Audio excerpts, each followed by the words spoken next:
साथ महाराष्ट्र विधानसभा का विशेष सत्र 3 और 4 जुलाई को आयोजित होगा। महाराष्ट्र विधानसभा का विशेष सत्र 1, 2 और 3 जुलाई के बजाय अब 3 और 4 जुलाई यानी रविवार और सोमवार को होगा। विधानसभा अध्यक्ष का चुनाव रविवार को विधानसभा के विशेष सत्र में होगा। इससे पहले कल शाम शिवसेना के बागी नेता एकनाथ शिंदे ने मुख्यमंत्री पद और देवेंद्र फडणवीस के उप मुख्यमंत्री पद की उन दोनों ने शपथ ली थी। देर शाम कैबिनेट की बैठक भी हुई जिसमें राज्य के विकास से संबंधित कई अहम फैसले भी लिए गए। और महाराष्ट्र के नवनिर्वाचित मुख्यमंत्री के खिलाफ याचिका को सुप्रीम कोर्ट ने तुरंत सुनवाई से इनकार कर दिया। आज जब कोर्ट में सुनवाई हुई तो दरअसल एकनाथ शिंदे को मुख्यमंत्री बनाए जाने के निर्णय के खिलाफ शिवसेना ने सुप्रीम कोर्ट का रुख किया, जिसमें बागी विधायकों को विश्वास मत में शामिल होने से रोकने की मांग की गई थी। शिवसेना का कहना है कि शिंदे ग्रुप ने अभी विलय नहीं किया है, लिहाजा अयोग्य होने के वो हकदार हैं। कोर्ट ने पक्षकारों को याचिका की कॉपी सौंपने को कहा और इस मामले में अब 11 जुलाई को सुनवाई होगी।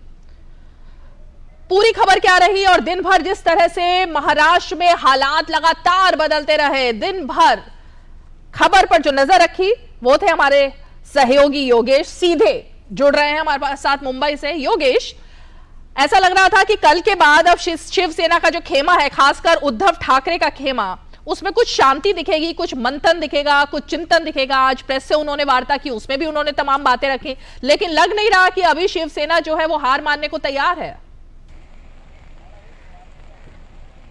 देखिए, जो गुत्थियां हैं उसको सुलझाना उद्धव ठाकरे के लिए मुश्किल हो रहा है। इसीलिए आप अगर आज उनकी प्रेस वार्ता देखेंगे, पहली बार उन्होंने प्रेस वार्ता किया है। सिचुएशन जिस तरीके से सरफेस हुआ पिछले कुछ दिनों, उसके बाद पहली बार उनकी प्रेस वार्ता थी जिसमें उन्होंने कहा कि जो एकनाथ शिंदे हैं वो शिवसेना के मुख्यमंत्री जो है वो नहीं है। ये बहुत बड़ा बयान है। अगर आप मौजूदा चीज़ों को अगर आप जो है नोटिस में रखेंगे तो ये काफ़ी इंपॉर्टेंट है, क्योंकि उन्होंने कहा कि जो शिवसेना से अलग हो गए एकनाथ शिंदे, तो ऐसे में वो शिवसेना के मुख्यमंत्री जो है वो नहीं कही जाएंगे और कहीं ना कहीं जो है असमंजस की स्थिति जो है वो शिव सैनिकों में फैलाने की कोशिश की गई है। एक तो ये चीज रही। दूसरी बात, अगर पॉलिटिकल चीजों से थोड़ा अलग अगर बात करें तो बैठकों का सिलसिला जो है वो जारी हो गया है। मसलन कि कल जो है जब शपथ ग्रहण हुआ उसके बाद आज जो है औपचारिक रूप से कार्यभार जो है वो संभाल लिया देवेंद्र फडणवीस और एकनाथ शिंदे ने। ओबीसी को लेकर बैठक हो रही, ओबीसी रिजर्वेशन को लेकर जो कंसर्न था, जो कि जिसको सॉर्ट आउट करना जो है वो अभी फिलहाल महाराष्ट्र की पॉलिटिक्स के लिए काफी इंपॉर्टेंट था, क्योंकि ओबीसी समुदाय से महाराष्ट्र के कई सारे लीडर आते हैं और ओबीसी रिजर्वेशन को जिस तरीके से सर्वोच्च न्यायालय में खारिज किया गया था, यहाँ पे जो समुदाय जो लोअर बॉडी इलेक्शन में था, जो सिविक बॉडी इलेक्शन में था, उसको लेकर पिछले दिनों काफी जो है पॉलिटिकल आउटरीच देखा गया था अलग अलग पार्टियों में और उसको लेकर काफी स्टेटमेंट्स भी इश्यूज किए गए थे। अभी फिलहाल जो है देवेंद्र फडणवीस उस पर बैठक करें। इसके अलावा मुख्यमंत्री की अगर बात करें एकनाथ शिंदे, तो उन्होंने जो है आपदा प्रबंधन की एक बैठक जो है वो अभी ले रहे हैं। बेसिकली जो मुंबई में बारिश हो रही है, किस तरीके के का सिचुएशन है, क्या क्या चुनौतियां आ सकती है, ऐसे में क्या क्या जगह है जहां पे फोर्सेस डिप्लॉय करने पड़ सकते हैं, क्या कहां रेस्क्यू किस तरीके से होगा अगर जल जमाव की स्थिति होती है। तो बेसिकली जो है पूरा समीक्षा बैठक जो है वो इस वक्त चल रही है। इसके अलावा आरए कॉलोनी में जो मेट्रो का कार सेट था उसको लेकर भी काफी देवेंद्र फडणवीस और उद्धव ठाकरे में हमेशा इस बात को भी लेकर ये चीजें चलती थी, आरोप प्रत्यारोप चलता था। जब देवेंद्र फडणवीस थे तो उन्होंने आरए कॉलोनी में जो है पूरे काम की शुरुआत वहां पे करवाई थी, लेकिन बाद में उसको कांजूर मार्ग कर दिया गया। देवेंद्र फडणवीस ने जो है वो अपने जितने भी अधिकारी हैं उनको, जो संबंधित अधिकारी हैं उनको कहा है कि एक प्रपोजल दें अभी फिलहाल क्या सिचुएशन है वहां पे।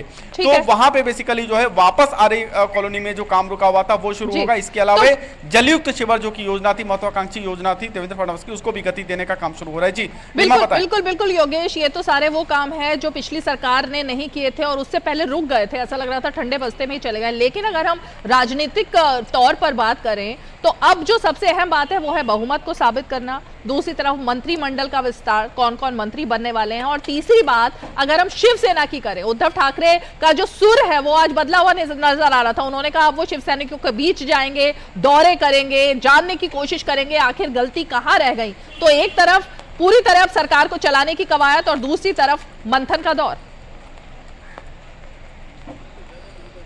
पहले सवाल पे आता हूं। जैसा आपने कहा कि सदन में जो राजनीतिक किस तरीके से सेशन की बात है, तो सेशन 2 तारीख से चलने वाला था, लेकिन उसकी तारीख बढ़ा दी गई है। अब 3 से 4, 3 और 4 ये 2 दिन जो है 3 जुलाई और 4 जुलाई इन दोनों दिनों जो है विशेष सत्र बुलाया गया है। इसी दौरान जो है सदन में जो बहुमत परीक्षण भी होगा और साथ में विधानसभा के अध्यक्ष कौन होंगे उसका भी चुनाव होगा, क्योंकि विधानसभा अध्यक्ष का पद यहाँ काफी समय से रिक्त थे। नाना पटोले पहले थे, हालांकि नाना पटोले बाद में वो कांग्रेस के यहाँ पे मुंबई के प्रभारी बन गए, महाराष्ट्र के अध्यक्ष बन गए कांग्रेस के, और उसके बाद जो है वो पद तब से रिक्त थे। उसके बाद उपाध्यक्ष जो है वो पद जो है उसका कार्यभार वो संभाल लेते। दूसरे सवाल पे आए कि क्या जो है उद्धव ठाकरे के आसपास की क्या जो रणनीति जिसके बारे में बात हो रही है, तो देखिए मंत्रिमंडल का विस्तार जैसा कि आपने कहा, तो मंत्रिमंडल में कितने लोग शामिल होंगे, ये जो शिवसेना का खेमा है जो कि 39 विधायक और साथ में जो 10 निर्दलीय है इनको साथ में होने का दावा कर रहा है, जो कि एकनाथ शिंदे का समूह है, इनमें से मंत्री किनको किनको बनाया जाएगा उस पर निश्चित तौर पर सबकी नजर रहेगी। मंत्रिमंडल का विस्तार मुझे लगता है कि इन 3 और 4 तारीख को जब विधानसभा का जो बहुमत जो विशेष सत्र है इस दौरान जो है इसके बाद जो है उसको विस्तार जो है उस पर भी चर्चा होगी और कौन से मंत्रालय किन विधायकों को कौन सा मंत्रालय दिया जा रहा है पोर्टफोलियो उस पर भी बात होगी। तीसरा हिस्सा जो आपने कहा कि फिलहाल क्या पॉलिटिकल डायमेंशन से क्या क्या विस्तार मतलब फिलहाल क्या क्या डेवलपमेंट है, तो देखिए कुछ चीजें हैं जो पॉलिटिक्स से अलग भी इस वक्त मुंबई में हो रही है। इस वक्त मैं जहां पे खड़ा हूं वो है प्रवर्तन निदेशालय का दफ्तर, यहां पे संजय राउत से पूछताछ हो रही है। अगर ओवरऑल चीजें बात करेंगे अगर मुंबई का फिलहाल क्या मुंबई में हो रही है पॉलिटिकल चीजों में, तो अभी संजय राउत से पूछताछ चल रही है। सुबह वो 11 बजे यहां पे आए थे, मुझे लगता है 6 घंटा आई थिंक 8 घंटा हो गया है अभी पूछताछ जो है उनसे 7-8 घंटे में पूछताछ अभी भी जारी है। बाहर में कुछ शिव सैनिक भी, हमारे कैमरा पर्सन आपको अगर दिखा सके तो वो आपको दिखाएंगे कि यहाँ पे बाहर में हालांकि कुछ शिव सैनिक जो है वो भी यहाँ पे हैं। हालांकि यहाँ बारिश हो रही है, कुछ छाते पे आपको शायद शिवसेना का जो है वो जो चुनावी निशान है वो आपको दिख जाएगा। यहाँ बड़ी संख्या में भारी संख्या में है। तो यहाँ पे जो है फिलहाल प्रवर्तन निदेशालय के दफ्तर के पास में हूँ। तो ओवरऑल जो डेवलपमेंट है वो यहाँ मुंबई से मैं आपको बता रहा हूँ कि ये सब चीजें अभी मुंबई में हो रही है, पॉलिटिकल डायमेंशन पे, पॉलिटिकल फ्रंट पे और साथ साथ में लीगल और जी जी जी आपने तो सभी फ्रंट दिखा दी और ये भी बता दिया कि किस तरह से इस वक्त लग नहीं रहा है अगले कुछ दिन तक मुंबई जो है वो खबरों से बाहर रहने वाली है, क्योंकि मुंबई में एक तरफ ईडी, दूसरी तरफ शिव सैनिक, तीसरी तरफ नई सरकार, तो लगातार जो खबरें हैं उनका बाजार लगता है गर्म रहेगा और राजनीतिक हलचल भी लगता नहीं है कि अभी बहुत जल्दी थमने वाली। बहुत बहुत शुक्रिया इस तमाम जानकारी के लिए योगेश।